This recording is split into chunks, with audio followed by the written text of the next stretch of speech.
বাংলাদেশের মতো ছোট একটা দেশে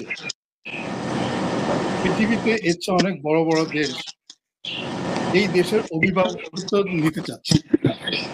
এই অভিভাবকত্ব কে নেবে, ৩-৪টা দেশের মধ্যে তাদের একটা কম্পিটিশনের মধ্যে পড়ে গেছে বাংলাদেশ এখন জিও পলিটিক্স এর কারণে। গত সরকারের সময় যদি কোনো দুর্নীতি নাও হতো, তাহলেও কিন্তু এই আরব স্প্রিং স্টাইলের এই মবটা হতো। ওইটা ছিল একটা উছিলা। আর তারা তো কোনো সন্ত্রাস অথবা দুর্নীতির এগেইনস্টে আন্দোলন করে নাই।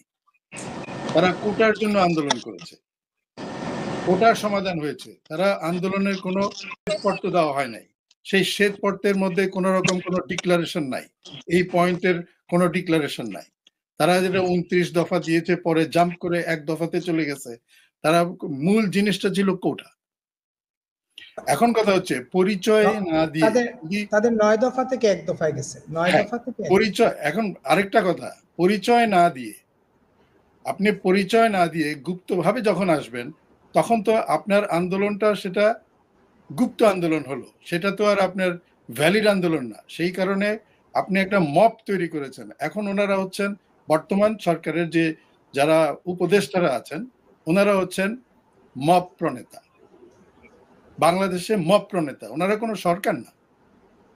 এরকম এর আগেও অনেক ঘটনা ঘটেছে যে আমরা বলতে পারি যে মগের মূল্য, মগেরা এসে একটা কিছু করে যেত, তারপরে লুটপাট করে চলে যেত। এটাই সেই সময়টা চলছে এখন। এখানে এরা জোর করে একজনকে ধরে বের করে দিল, নিজেরা ঢুকলো, তারা একটা মাসল, তারা তো জনগণের ম্যান্ডেট নিয়ে আসে নাই, তারা তো একটা মাসল প্লে করতেছে। যেই এখন একটু কথা বলবে, লাঠিসোঁটা আর বাঁশ নিয়ে তাদেরকে আক্রমণ করবে। এটা তো এটা মব প্রণেতারা কাজ করছে। এখন এদের আন্দোলন বা এদের কোনো কাজ করা, একটা রাষ্ট্রে কোনো কাজ করা, এটা কোনো স্থায়ী কিছু না। তারা এর মধ্যে অনেক কিছু করে ফেলতে পারে, যাকে সামনে পাবে তাকেই ধ্বংস করতে পারে। এটা কোনো আইনি কোনো প্রক্রিয়া না। এটা এখন যেটা হচ্ছে সেটা হচ্ছে বাংলাদেশের সংবিধানকে বাইপাস করা হচ্ছে।